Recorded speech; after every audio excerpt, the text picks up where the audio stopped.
Hello friends, welcome to Kavish IAS Converting Possibilities into Reality।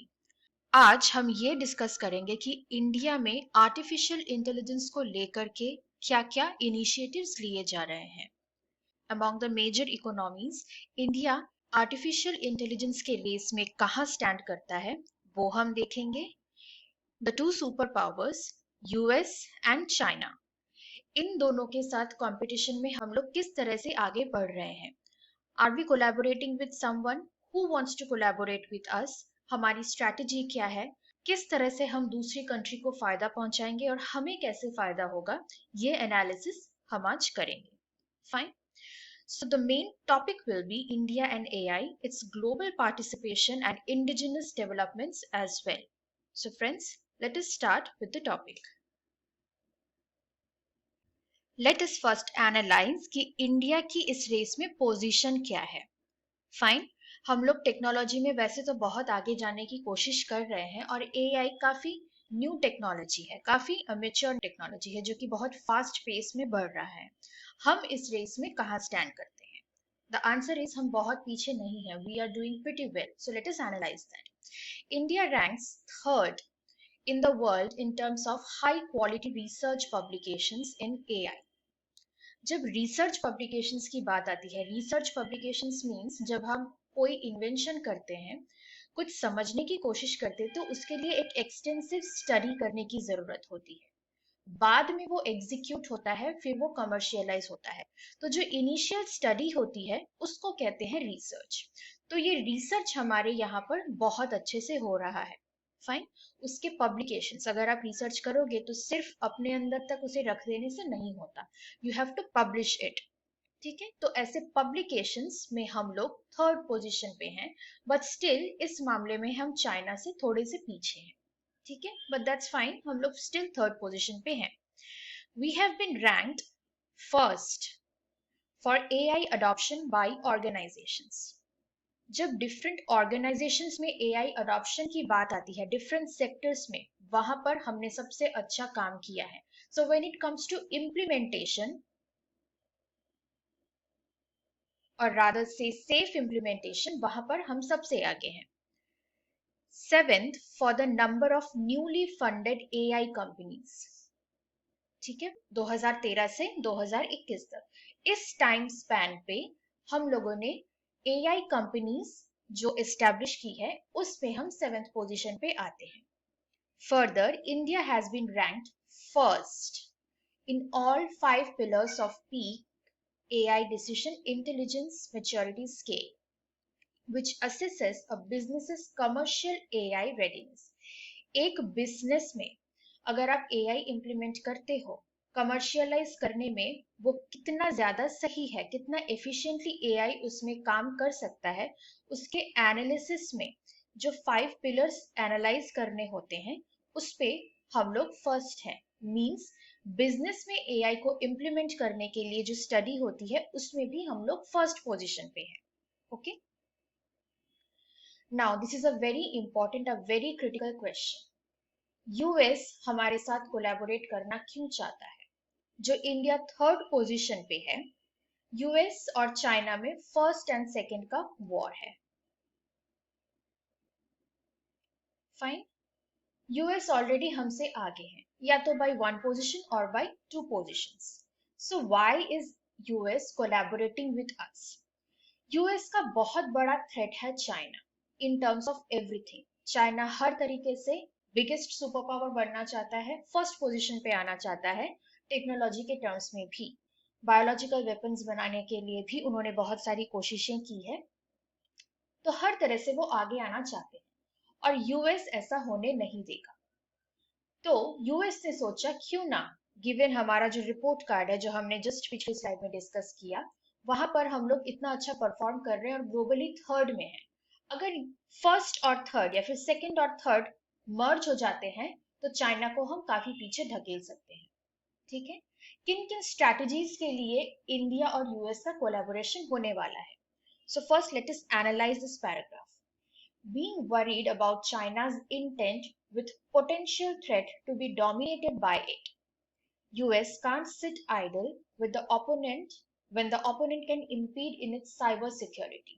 जब opponent means China उसकी cyber security में obstacles create कर सकता है, ऑनलाइन सिक्योरिटी में, ठीक है, और अल्टीमेटली मिलिट्री को भी डैमेज कर सकता है। डिफेंस मैकेनिज्म में साइंस एंड टेक्नोलॉजी का बहुत बड़ा हाथ होता है, एआई का भी बहुत बड़ा हाथ होता है।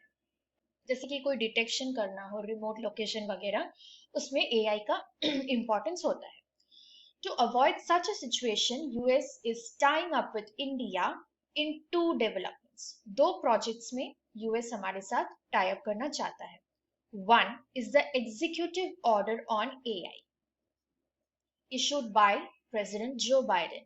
ठीक है, executive order क्या होता है? First of all, executive order US में president पास करते हैं, ठीक है, ये बताने के लिए कि वहां की फेडरल गवर्नमेंट, वहां की जो नेशनल गवर्नमेंट है वो कैसे चलेगी, उसको बताने के लिए. And the other is the release of Pentagon's updated strategy. Pentagon is the strategy for their military. उनकी मिलिट्री कैसे काम करेगी उसकी स्ट्रेटेजी को पेंटागन डिफाइन करता है, ठीक है.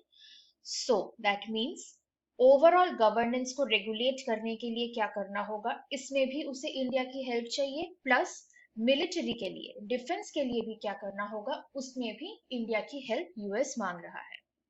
दैट मीन्स एक कंट्री की जो सबसे जरूरी दो पावर्स होती हैं उसमें यूएस इज कोलैबोरेटिंग विद अस. इसके दो फायदे होंगे. सबसे पहला फायदा, इसका जो फायदा होगा वो ये, बिकॉज हमारे कमिटमेंट्स यूएस के साथ बढ़ रहे हैं, so US will not try to put us down in any way. ठीक है, US is getting dependent with us, एक कमिटमेंट का सेंस डेवलप कर रहा है. Although we are doing really well, but the entire globe, especially Europe and China, they are not very happy about our successes in different fields. जैसे कि हमने Chandrayaan land किया या जो भी हुआ, तो कुछ पॉइंट्स होते हैं जिसमें चाहे तो एंटायर वर्ल्ड हमारे सक्सेस को हाईलाइट कर सकता है, बट हमेशा ऐसा ना करके कुछ लूप होल निकाल के हमारी पोजीशन को डाउन करने की कोशिश की जाती है. For example, when we landed on moon, we were the first country to land on the south pole of the moon. But ये point ना बोल करके सबने कहा that we are the fourth country to soft land on moon. First position को highlight ना करते हुए, जो हमने पहला किया उसको हाईलाइट ना करते हुए, फोर्थ पोजीशन हमने किस चीज में गेन किया, उस चीज को हाईलाइट किया जा रहा है. Now, if one of the most powerful countries in the world is collaborating us for its core competence, that means हमारी पोजीशन काफी स्ट्रांग हो जाती है. ग्लोबली हमें सुपर पावर की नजर से सबको देखना ही होगा, ठीक है. दूसरा, यूएस खुद हमारी सिक्योरिटी पे प्रीच करने की कोशिश नहीं करेगी because of the sense of commitment. Fine. Now coming to India's own developments. AI से हम अपने लिए क्या कर सकते हैं, क्या क्या फायदे होंगे, ठीक है. कुछ चीजें तो हैं जो एंटायर वर्ल्ड में ही एप्लीकेबल होती हैं, उनको ही साथ में लेते हुए हम अपने देश के बारे में भी देखेंगे कि हमारे लिए वो कैसे एप्लीकेबल है. Fine. Coming to education, we are a very diverse country, ठीक है. इकोनॉमिकली बोलिए या फिर मेंटेलिटी वाइज बोलिए, हर तरीके से हम लोग बहुत डाइवर्स कंट्री हैं. हमारे यहाँ पे स्टूडेंट्स का भी एक बहुत डाइवर्स ग्रुप है. We have economically weaker section, we have economically stronger section. सबके लिए हम लोग कस्टमाइज्ड एजुकेशन प्लान कर सकते हैं, कस्टमाइज्ड को करिकुलर एक्टिविटीज प्लान कर सकते हैं. हर स्टूडेंट का अलग अलग फील्ड में टैलेंट होता है, कोई थिंकिंग में बहुत आगे होता है, कोई क्रिएटिविटी में आगे होता है, इस तरह से कोई आर्ट्स में बहुत आगे होता है. तो आर्टिस्टिक डेवलपमेंट के लिए भी हम एआई यूज कर सकते हैं, और ओवरऑल एक कंट्री के डेवलपमेंट के लिए हर फील्ड में हमें फ्यूचर जनरेशन के स्टूडेंट्स चाहिए होंगे. सो कस्टमाइज डेवलपमेंट, जो कि एक ह्यूमन के लिए या फिर एक ग्रुप ऑफ ह्यूमन के लिए हमारे पास अभी उतना मैन पावर भी नहीं है, टाइम भी नहीं है, तो वो मुश्किल होता है. With the help of AI we can accomplish that. Coming to agriculture, हम लोग एक एग्रीकल्चरल कंट्री है, ठीक है, तो क्यों ना इसको एनहांस किया जाए. प्लस जो क्लाइमेट चेंज की वजह से लगातार हमारे देश में इतने डिजास्टर्स हो रहे हैं, सो एग्रीकल्चर धीरे धीरे डाउन की तरफ चला जाएगा, इकोनॉमिकली डाउन हो जाएगा। इस चीज को रोकने के लिए भी हम लोग एआई यूज कर सकते हैं, जैसे कि कौन से फ्रूट को कब हार्वेस्ट करना है, किस टाइम पे, कौन से स्टेज पे। एक ह्यूमन के लिए जा जाकर हमेशा हर फ्रूट को एग्जामिन करना मुश्किल होता है, वहां पर हम लोग एआई रोबोटिक्स यूज कर सकते हैं। किस वक्त हमें मेडिसिन या फिर फर्टिलाइजर्स अप्लाई करने होंगे, वो हम देख सकते हैं। किस टाइम पर हमें कितना इरिगेशन के लिए कितना वाटर प्रोवाइड करना होगा, ये सब कुछ भी देख सकते हैं। Fine. Coming to manufacturing sector, जो बड़ी बड़ी फैक्ट्रीज होती हैं जहां पर ह्यूमन पावर की बहुत जरूरत होती है, पैकेजिंग के लिए, लेबलिंग के लिए, किसी भी चीज के लिए, वहां पर robotics plus AI can be employed. ये सारी चीजों में रोबोटिक्स का भी हाथ होगा। ठीक है, इन सारे पॉइंट्स को रोबोटिक्स में भी इंक्लूड किया जा सकता है। Coming to entertainment, entertainment means personalised content, personalised advertisements, इस तरह से कोई भी कंटेंट हो इस तरह से। ठीक है। हेल्थ केयर, हेल्थ केयर में जैसे हम लोग कोई टेस्ट कराते हैं, सीटी स्कैन हो गया, एमआरआई हो गया, तो डॉक्टर को बैठ करके वो चेक करना पड़ता है। कभी कभी हो सकता है बाय चांस एक मैनुअल एरर हो जाए। अगर हम यहाँ पर एआई एम्प्लॉय कर देते हैं तो ये एरर्स काफी कम हो जाएंगे। डायग्नोसिस बहुत इजी हो जाएगा, फास्ट हो जाएगा, although it will be costlier in the initial stages, but still overall ये काफी फायदेमंद होगा। इस तरह से हम लोग पर्सनलाइज्ड प्रेस्क्रिप्शंस जो अभी भी डॉक्टर्स करते हैं वो भी कर सकते हैं। ठीक है। सर्जरीज भी की जा सकती है with the help of again robotics, telesurgery कहते हैं इसे।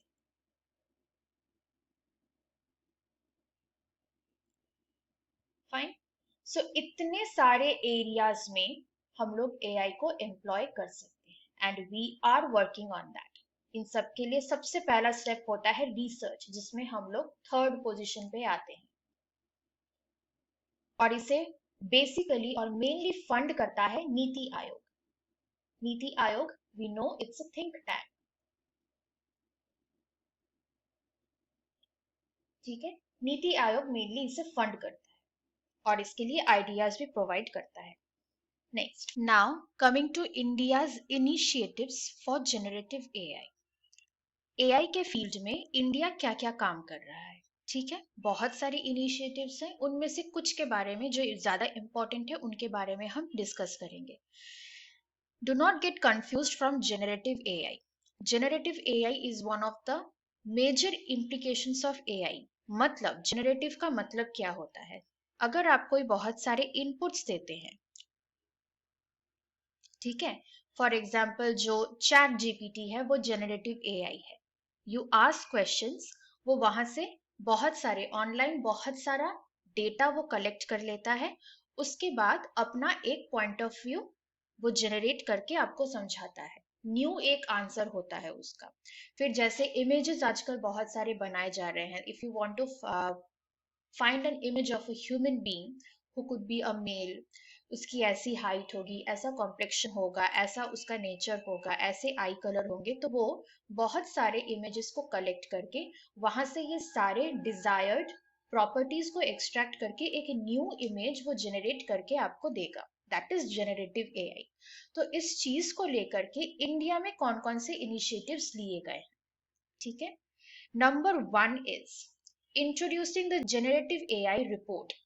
जनरेटिव एआई का रिपोर्ट हम लोगों ने बनाया है। How? With the help of a online portal, that is India AI. ये गवर्नमेंट ऑफ इंडिया का नेशनल एआई पोर्टल है। ठीक है। इस पोर्टल में सारा इंफॉर्मेशन दिया रहता है, जैसे कि एआई के क्या क्या इम्प्लीकेशंस होते हैं, क्या क्या एथिकल या फिर लीगल इश्यूज हो सकते हैं, क्या क्या अपॉर्चुनिटीज हो रहे हैं, हो सकते हैं, क्या क्या काम हम लोग कर रहे हैं, करेंगे, क्या क्या कितना हुआ है, ये पूरा का पूरा डेटा इस इंडिया एआई पोर्टल में रहता है। The second one is AI research, analytics, and knowledge assimilation platform. This is a cloud computing platform.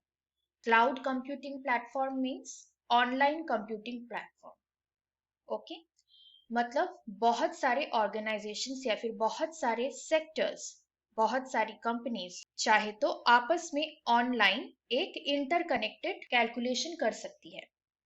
ठीक है, that is called cloud computing, focus to make India the pioneer, मतलब पहला amongst all emerging economies with respect to AI and transform education, health, agriculture, urbanization and mobility sectors. Let us understand this point clearly.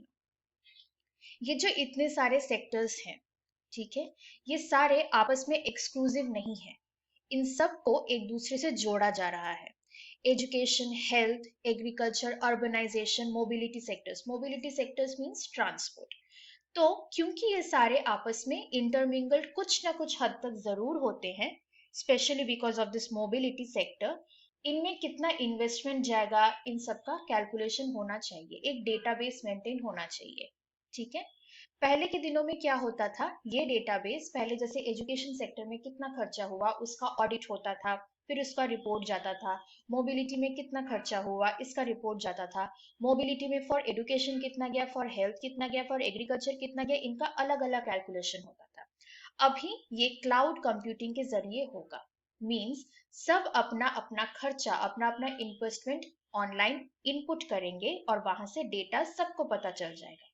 Overall ये बहुत सारा time save करेगा और बहुत ज्यादा clarity भी प्रोवाइड करेगा, इससे करप्शन के चांसेस बहुत कम हो जाएंगे। ठीक है, क्योंकि सब कुछ बहुत ट्रांसपेरेंट होगा।